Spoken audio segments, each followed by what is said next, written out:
Welcome back to the channel, everyone. It's been quite a while, but it's time for another All Wrestling review. I know it's been a while since my last one, but I am here to give you one now. And I'll be quickly going over AEW's All In pay-per-view, because I did see there were a few matches I was interested in that.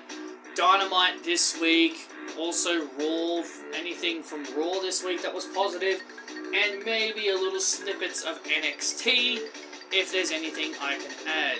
TNA hasn't really been posting stuff that I really want to see at the moment, but I am hoping to maybe eventually start talking about TNA a bit more often as we go along here. As for Stardom, they've kind of they haven't really been posting much, especially when it comes to Anna Jay's matches. They keep re-showing the same ones that I've already seen, so I can't really, talk about those. So yeah, I'm just gonna be sticking to this for now. So I'm gonna be sticking to AEW and maybe a little bit of WWE, if there's anything I've been interested in as of late. The Smackdown last week had a 6-women's tag where the big three of Naomi, Jade, and Bianca beat Unholy Union and Blair. Davenport, that was really the only match I was truly interested in. So, yeah.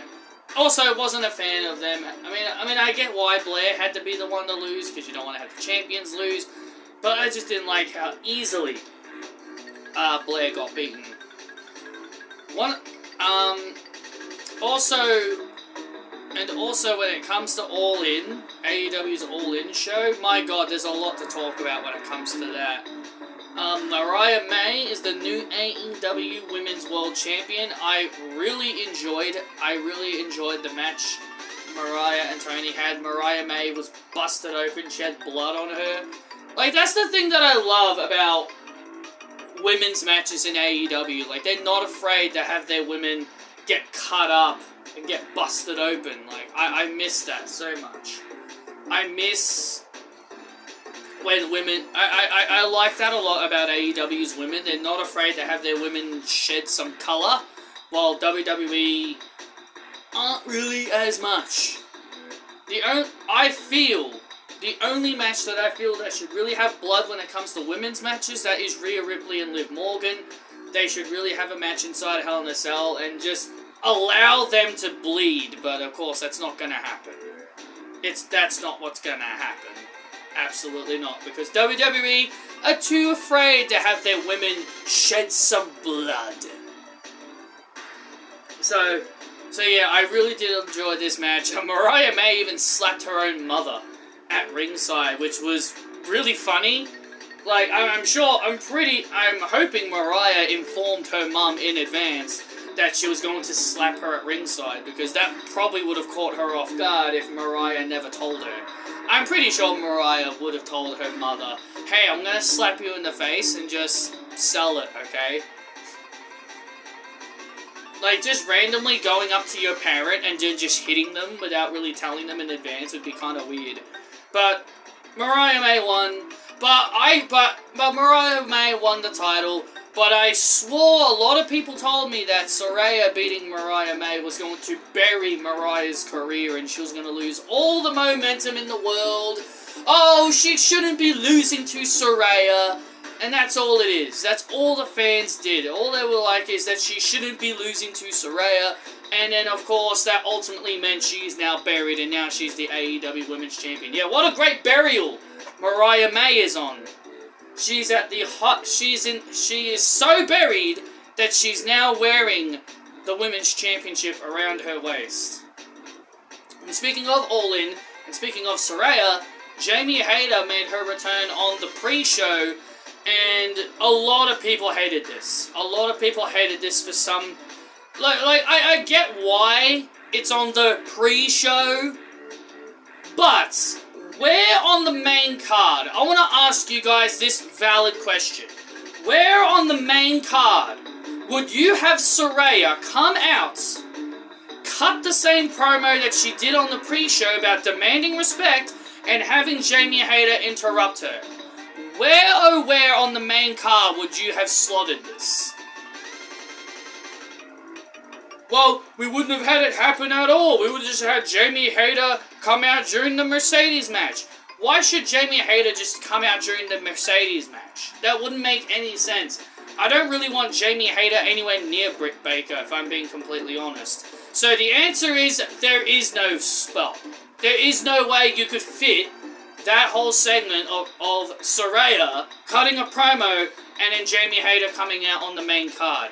I feel that is why they did it on the pre-show, because they knew they had no space. Like, they knew they had no time to put it on the main card.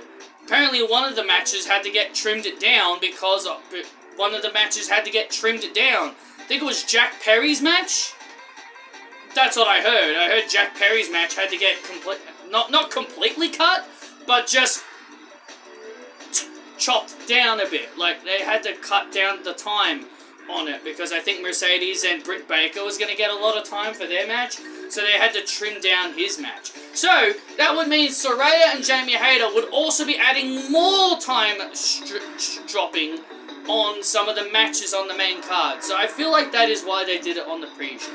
And and look, just because WWE has given us this, and I feel like fans have this whole thing to where we all must hate everything that takes place on the pre-show now, because WWE used to do that. They used to have matches or segments on the pre-show.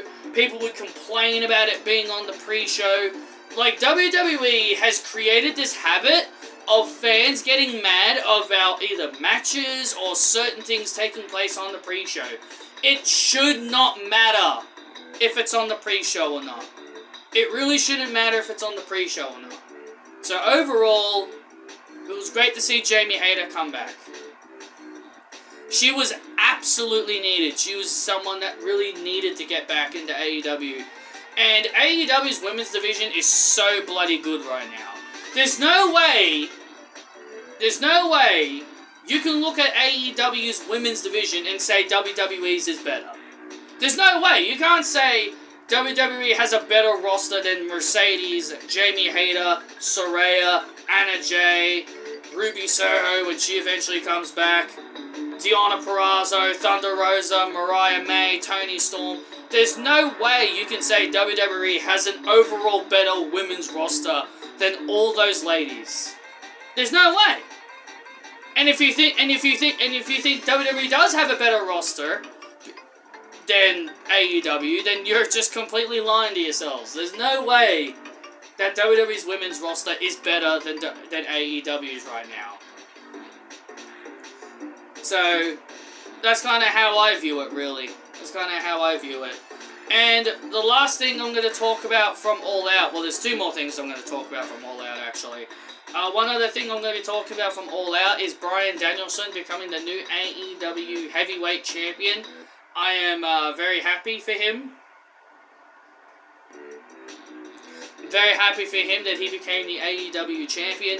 And the thing that I get so annoyed at is people just being all like, oh, well, Daniel Bryan put his career on the line. That ultimately made the match predictable. We all knew Daniel Bryan was going to win. How many times has WWE done that? Remember Dolph Ziggler put his career on the line against The Miz? Was it predictable then? Or was it, oh my god, Dolph Ziggler could retire. It could be the end of Dolph Ziggler. Or was it predictable that we knew Dolph Ziggler was going to win? You see, that's the problem that I have with a lot of wrestling fans nowadays. They just complain because of a match stipulation. Oh, there's a stipulation. It must mean that the person that is going to win. Was The Miz going to beat Gunther when they put the stipulation on... When they put the stipulation on The Miz saying that he couldn't challenge for the IC title as long as Gunther was IC champion? Was that predictable? No, it wasn't. We all knew Gunther was not going to lose to The Miz. So please enlighten me on why a match stipulation automatically makes the match predictable. It doesn't. Stuff like this is what annoys me. Can't we just enjoy the match? Can't we just enjoy the moment that Daniel Bryan or Bryan Danielson is now champion? No, we can't enjoy the moment.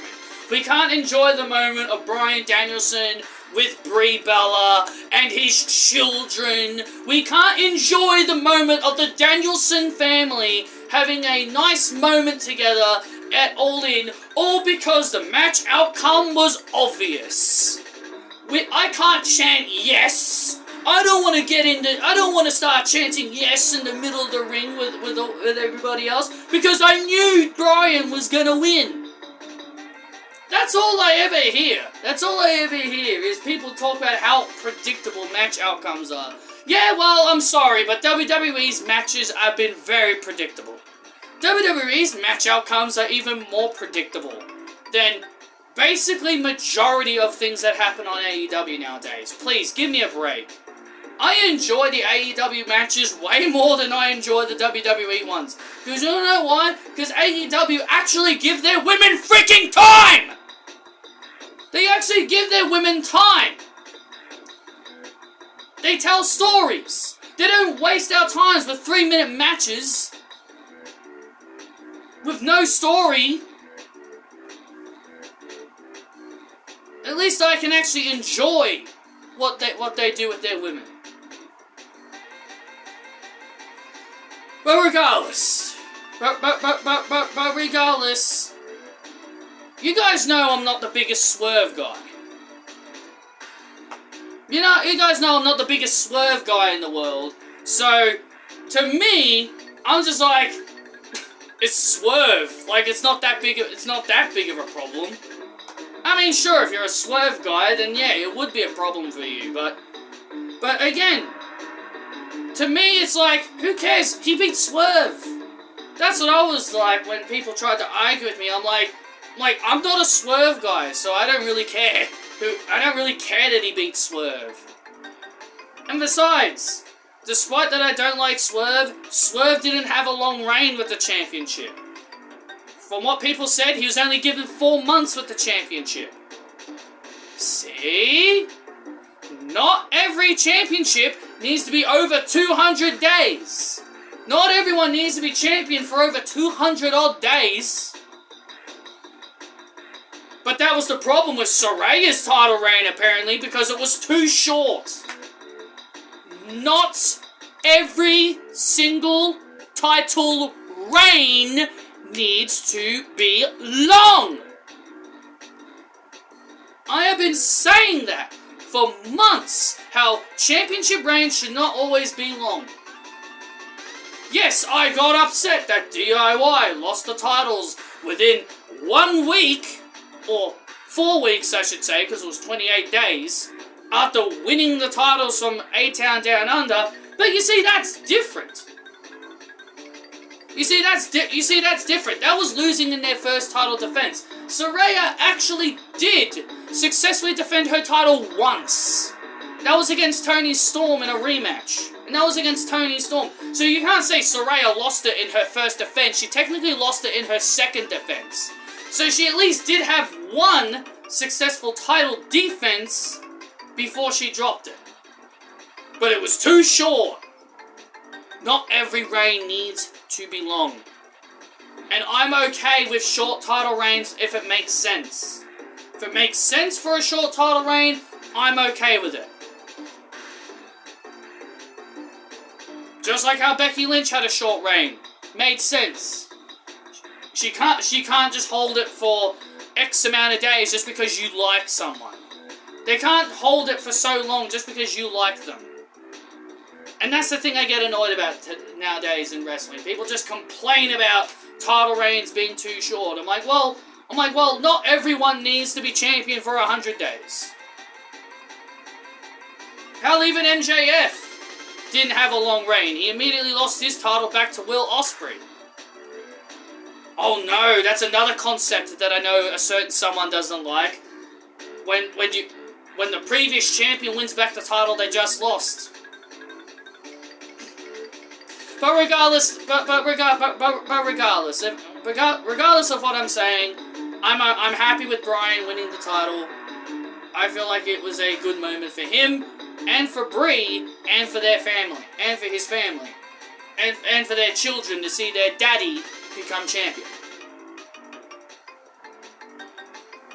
So, we then get to the main match that I want to talk about, that being Mercedes Moné taking on Britt Baker.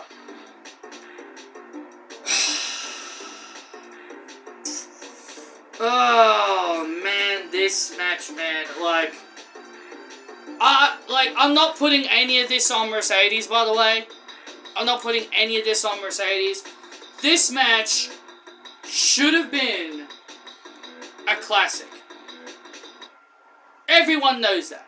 Everyone knows that this match should have been an all-time classic, a match that fans will remember. But somehow this match turned out to be not one of the worst matches I've seen. It wasn't terrible.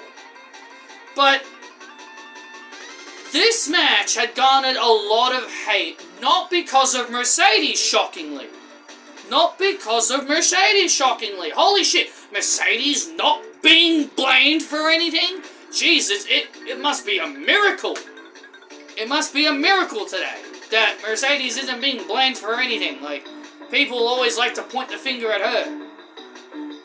But no, the finger pointing has gone to the Dr. Britt Baker, DMD. And after re-watching the match, been shown some clips from a friend, and listening to what other people have been saying, I can wholeheartedly agree that Britt Baker has a lot to do with this match turning out to be as bad as it was. Britt Baker sandbagged Mercedes during the match, like no selling, and all that. Britt Baker just looked like she wasn't even trying. She just looked like she wasn't even trying. She did like a Canadian Destroyer spot, and it looked really bad. Like, I don't hate the Moneymaker as a finisher, but I kind of wish she'd go back to the bank statement every now and then. Like the Moneymaker should be like a move that should be heavily protected. And all that. I feel like they should have her use that sparingly. Like, I get the bank statement is her WWE finisher, and she probably just wants to shake things up and all that. But I kind of wish she does use it from time to time. But yeah, but yeah, like, and another thing I really hate is the Eddie Guerrero spot where someone grabs a chair or something and then they just throw it to the manager and then they just go, and then the referee, and then the referee believes them and then they just kick them out. I know people love Eddie, but I do not like that. I don't like it. It's stupid. It makes people look like idiots. It makes you look like an idiot. Like, come on, man. It was fun when Eddie did it. It was fun when Eddie did it, but it feels like we see everybody doing it nowadays.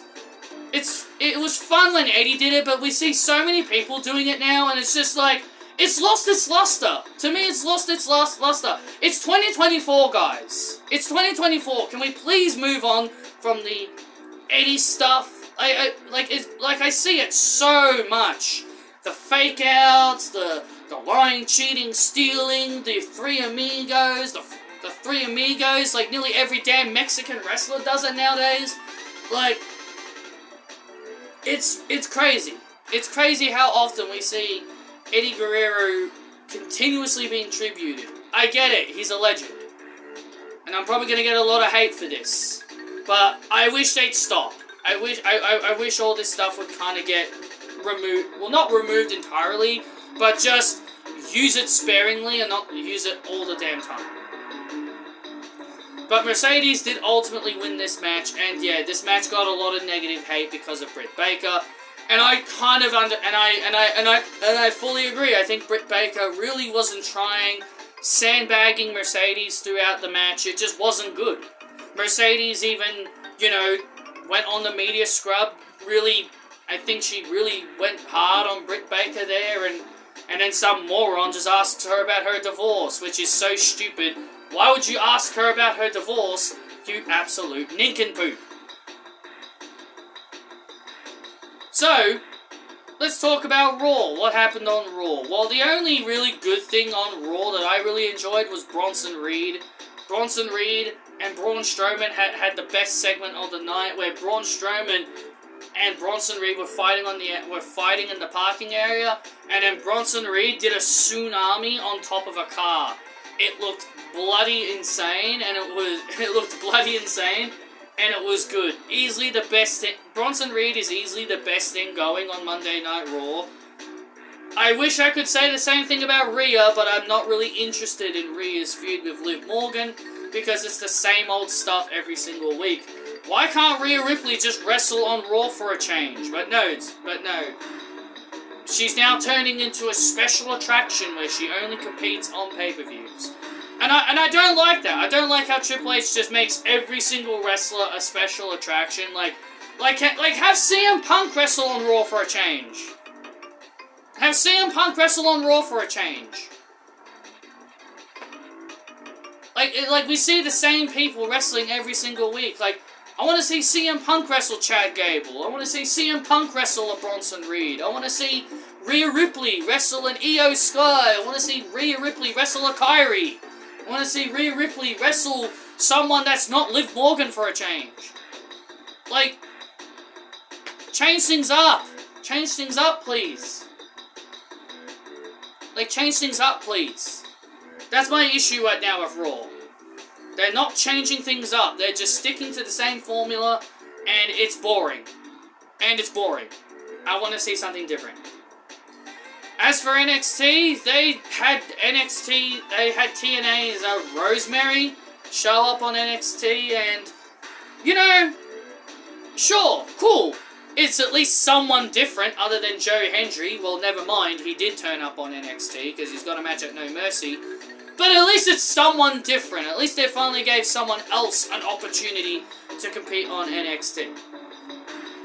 I just wish they'd show Ash by Elegance more, but, you know, she probably doesn't want to appear there for obvious reasons. But she battled Kalani Jordan, who is Carmelo Hayes' little girlfriend. And, yeah, Jordan obviously won that match. So, can't really say much about it.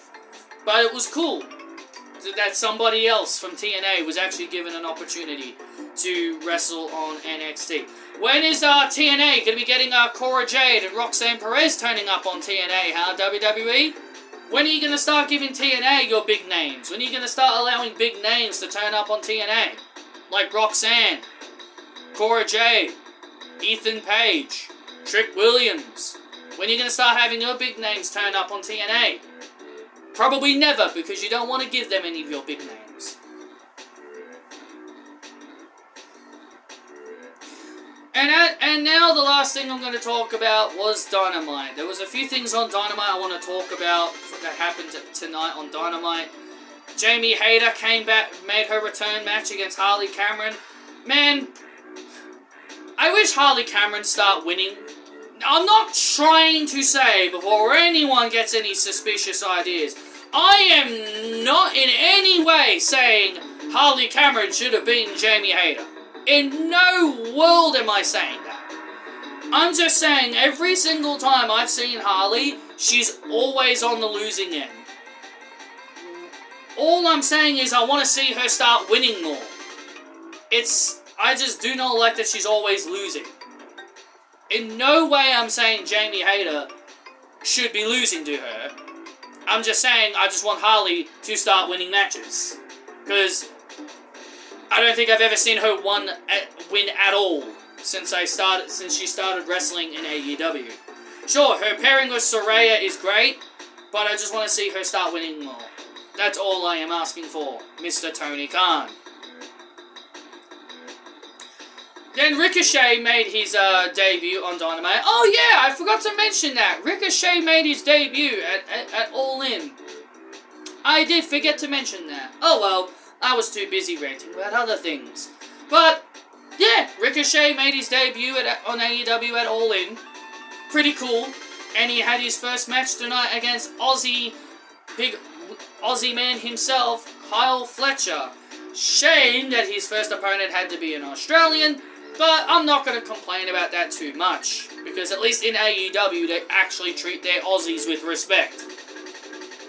Well, maybe other than Harley, but at least she's actually being featured. But in regards of that, Ricochet and Kyle Fletcher had a really fun match. Ricochet debuted a new finishing move, like a reverse DDT, and it was enough to beat Kyle. Will Ospreay's got his eyes on Ricochet, and then Pac, formerly known as Neville, attacked him from behind. I just love Pac's voice. I just love whenever Pac speaks. Whenever I hear Pac speak, it's so funny. His British accent is just so funny. The way he talks is just funny. I just love the way he speaks. I love the way he speaks. It's just hilarious. It's just hilarious. It's just hilarious how Pac speaks. I just love listening to him speak. It's just so funny. Jon Moxley made his return and he came out to new music. He had new music. So R.I.P. Wild Thing, making people's hearts sing. So that song is now no more. Jon Moxley wants to have a word with Darby Allin. Wonder what that's all about. And then so the other thing I watched was Mariah May having her big championship celebration, but she's not going to have it anymore because she doesn't want to do it in the town that they're in, which is really funny. Which is really damn funny. So she then stripped herself, showed off the title, and then covered herself back up again. And that's pretty much everything Mariah May did there. So yeah, from the stuff I watched on Dynamite, some really interesting stuff. And MJF I watched MJF. He and Daniel Garcia are having a match. One thing I don't get about AEW that they just had All In.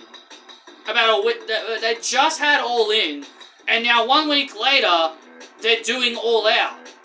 Like, 1 week apart from each other. Like, I don't get that. I don't get that. Like, they just had All In, and now they're like, oh, yep, now we've got to get to our next pay-per-view, being all Out. I'm pretty sure they're probably going to do Jamie Hayter versus Saraya at that event. Makes bloody sense to me. But yeah. I just find that really bizarre that they're going from they just did one pay-per-view and now they're doing another one a week later. Chill out. Let people breathe, AEW. Don't have your pay-per-views so close to each other. Like, spread them out. Spread them out a little bit. Like, I feel like there's a pay-per-view so quickly that I lose track of everything. So I feel like just chill out a little. Separate it a little bit. So yeah, MJF had a segment with Daniel Garcia, setting up a match between them at All Out. So yeah, I thought this show was actually. So I thought from the stuff I saw, Dynamite looked really good at the moment. So I'm really enjoying what AEW's doing right now with some of the stuff, with some of their stuff. See, they've actually got me invested in some of the things they're even doing. I mean, hell, they've even got me invested in some of the men's wrestling they're doing. Something that WWE doesn't do very often. Well, I know I just said Bronson Reed's the best thing, but it actually feels good to watch something that isn't bloody shattered with bloodline all over the place. But anyway, thank you all for watching me for this all wrestling review. I hope you guys enjoyed. Hit the thumbs up, comment your thoughts down below, and I'll see you all next time.